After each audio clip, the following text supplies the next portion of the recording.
Hi everyone, I'm Ian Harvey, massage therapist. Today I'm going to talk about 5 massage techniques and practices that I no longer use. I've been doing this for about 10 years now, and some of these things have fallen by the wayside because I found things that are more effective, or because I was doing these just because I thought they were a good idea, I had been taught them, but there was no real evidence behind them. And in some cases, these techniques could have been causing harm. In today's video, I'm going to talk about why I moved on from those old practices, and I'll show you on a client and discuss the things that I do instead. If you'd like to skip ahead, click on the time codes in the description. The first massage technique that I no longer employ is aggressive massage and stretching of the neck. As we were all taught in massage school, a lot of dysfunction comes from stuff happening here in the neck. It can travel down into the arms, it can travel up into the head, and it can cause cricks in this local region. But that doesn't mean that we need to be aggressive with this area. I used to do neck stretches with all of my clients because I thought that their range of motion needed to be something different from what it was. I thought that a limited range of motion was the cause of their problems. And indeed it may be, but some of the stretches that I see offered online for massage students are actually a little bit scary to me, like the extreme flexion that some massage therapists teach, or the different kinds of extreme lateral flexion, sometimes with pressure applied during those maneuvers.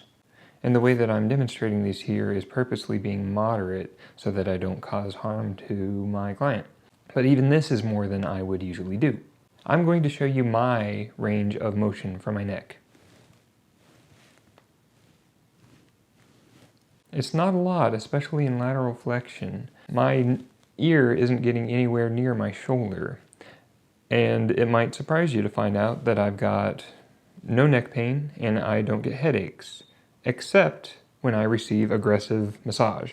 Even as a massage therapist, I sometimes have difficulty finding my voice when I'm on the table and I'm in that vulnerable position to tell my massage therapist, hey, what you just did was too much. And I think, well, maybe they've moved on. But sometimes they'll do 10 more repetitions of that extreme stretching and that very direct work with the neck. And because of those personal experiences, I realized that I may have been doing that to some of my clients. And indeed, some clients have come back and said, yeah, I had a neck crick the next day, or my neck was in a little bit of pain. Another thing that I avoid is very specific or aggressive massage of the anterior or lateral neck. The neck is more than just muscle and bone. It's a conduit for a lot of neurological and vascular tissue. And aggressive deformation of this tissue can cause damage. There is a possibility that we could damage one of these very important arteries that are running through this area. It's unlikely, but it is a possibility, and it's something to consider, especially in your clients who are more vulnerable to tissue damage, such as your elderly clients.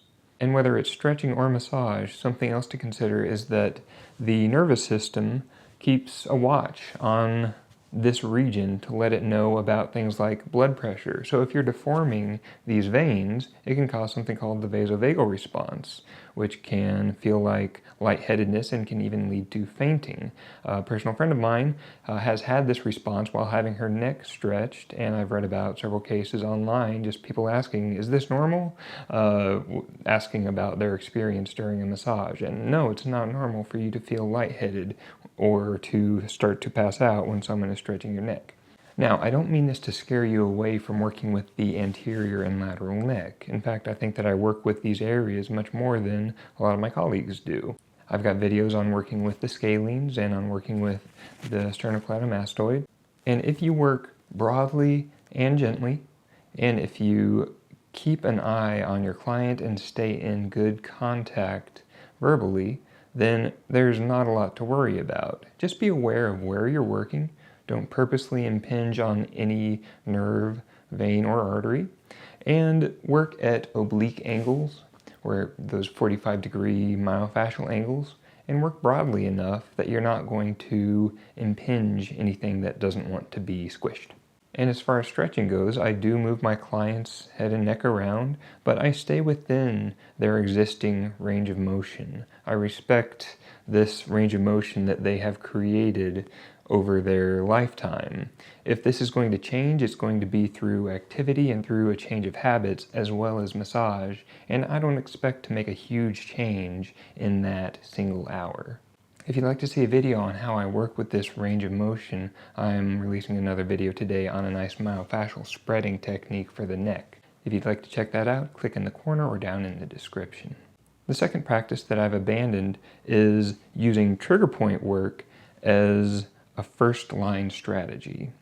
So I no longer go for that ischemic compression in clients for any and every type of pain. And this is something that I've gone back and forth with a lot over the years. When I first started out, I was gung-ho about seeking and destroying those trigger points because it was just fascinating finding those points, seeing their referral patterns pop into life just like they were in the books, and watching them resolve. But sometimes I would kind of fall out of love with that work, and I get back into it after reading a really compelling book on it. But over the past decade, I've come to the conclusion that my myofascial Swedish stuff is just as effective at resolving those referral patterns as that super specific work. Now, that's not to say that I have abandoned NMT or any sort of ischemic compression. It's just another tool in my tool belt rather than being my go-to for every single type of pain. So these days, I kind of go on a continuum, starting from the least aggressive and most gentle, working with my client at their pressure tolerance, at the pressure that they enjoy. And if they're not getting results from that myofascial Swedish over the course of a few sessions, I might start introducing some more specific trigger point oriented work. But normally, I just include trigger point work as part of my myofascial work. If I find a point that is especially sensitive, I'll hang out there for a few seconds and then I will move on. And I found that by not over-focusing on those points, I can still help my clients get out of pain without the potential side effects of too much ischemic compression, which can be localized pain or even exacerbation of that referred pain. In fact, with my headache clients, I found that holding off on that trigger point work can get me better results. Now, some people know for a fact that trigger point work does really well for them, and some people do just respond really well to that specific work. And in that case, I'll definitely offer that during the first session. The third is postural assessment. When I was in massage school and for a long time after, I had x-ray vision for posture. For every client and for every person in the mall just minding their own business, I was thinking, ooh, hyperkyphosis, hyperlordosis, left-right balance. But these days, that doesn't even really occur to me, and that's for a few reasons. The main reason is that people can be pain-free and symptom-free with many different postures, and this is borne out in physical therapy and pain literature. When I'm not standing up straight for the camera, I've got what many people would consider a very head-forward posture, and they'll think, oh, he must have so much hurting, he must have so many headaches and so many backaches, but I don't. I'm good. I've stood this way my entire life. There's videos of me as a kid just in this scrunched up position playing video games, which may explain my posture. And in fact, that's my main takeaway, is that posture is something that we've earned over decades. It's not something that has happened in a short time span, and it's not something that can be changed in a short time span.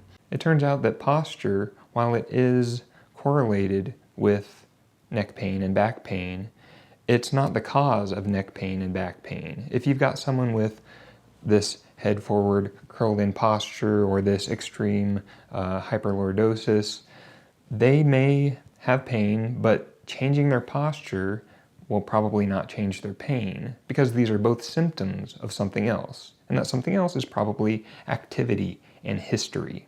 If you want to change the pain that's happening in your postural muscles, it means changing your daily activities. It means changing how you sit, how you stand, doing things like yoga, and yes, receiving massage. Massage can be an important part of relieving that pain, even if it doesn't change the posture. And that's a message that I try to put across to my clients when they come in with a complex about their posture, which is really common. They'll say, Ian, I have this horrible posture and it's causing me all this pain. And I'll say, I may not be able to help with the posture, but I think I can help with the pain. And what I try to put forward to them, and what I'd like to try to put forward to you, is that there are a lot of ways of existing in gravity, whether it's this curled in posture, whether it's a military posture, and everything in between. Even scoliosis, people can be pain-free with quite a great degree of scoliosis. And so it's more complicated than just changing how you stand or forcing yourself to stand a certain way. In fact, that can lead you to be in more pain. So try to help people with those posture complexes and try to not give them any more. Now, these days, instead of worrying about posture and changing posture and structural integration and all that, I will definitely work with broadening all of these tissues along the anterior surface of their torso. I'll work with the posterior torso while their arms are in different positions, while they're in different states of flexion and extension. But it's not for the purpose of changing how they stand.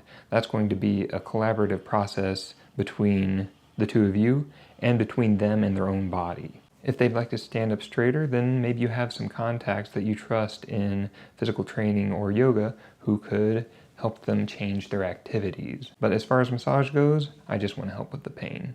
The fourth massage practice that I no longer employ is working with the psoas all the time for every case of low back pain or for every case of hip pain. These days, I only use it occasionally for people with very complex hip and back pain that aren't responding to other treatments. And the reason why is very similar to why I have caution with this anterior and lateral neck.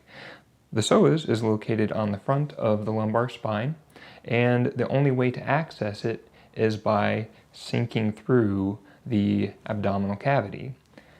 So we've got a lot of viscera that we have to move through, push aside, compress, and just like with the neck, we've got a lot of neurological and vascular tissue that lives right next to and sometimes even pierces that psoas muscle. And again, I don't say this to scare you. It's definitely possible to work with this abdominal region safely and comfortably for you and your client. But I've found that there's a lot of stuff that I can do that doesn't require me to work with this region at all.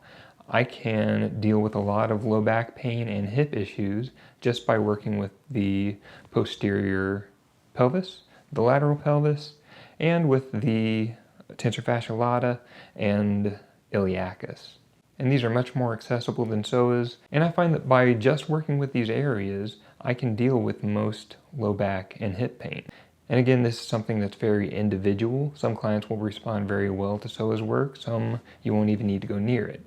So, if you're not getting any response after repeated sessions, this might be something that you work with. But just like I showed in my psoas and iliacus video, I work broadly, I work slowly, and I stay well within my client's pain tolerance. And if you've got a client who might be in any sort of vulnerable state, elderly clients or people who have had trauma or surgery in the region, then it's best to really respect that vasculature, that deep vasculature right next to the spine, and not deform it too much. And finally, the fifth massage practice that I've gotten rid of is overloading my clients with homework. When I first started massage, I wanted my clients to go home with all the tools that they needed to change their lives, to get them out of pain. I'd give them a whole stretching regimen with 5 different things to do. I'd tell them about some self-massage techniques, about foam rolling, and people would sometimes walk away looking a little dazed because I just really overloaded them. And when they'd come back, I'd pretty much always get the same response. Hey Ian, I'm sorry, I didn't do any of that stuff that you said to do. And that's not what I want. I don't want them feeling bad when they leave my office. I don't want them feeling bad coming back to my office. In fact, I feel like I probably lost some business that way, some clients who I could have helped, because they felt like, hey, I can't go back to that guy. I didn't do my homework. And that's not what I want. So these days, I still give stretches, but I give ones that are accessible to the client because they're simple, they're easy for me to convey and to demonstrate. And they're ones that they can integrate into their day easily. They don't require any props or getting down on the ground or taking a 15-minute chunk out of their day. And so if someone has upper back pain, I'll give a quick and easy stretch for their shoulders and chest that they can do anytime they've got pain. And maybe during the next session, I'll give them a stretch for their hips. But other than that, other than 1 or 2 stretches every now and then, I'm not overburdening my client. And people are getting better results this way. They're getting exercises, and I'll have another video on this in the future on good exercises to give to your clients. They're getting stretches that they can easily integrate, they're actually doing them, and they're getting results. Alright gang, that's 5 massage practices that I no longer use. If you've got any of your own that you used to use but that you have just kind of thrown away and replaced with something else, I'd love to hear about it in the comments. If you disagree with any of the ones that I no longer use, then I'd like to hear about that too. Thank you for watching, consider subscribing, and I'll see you next time.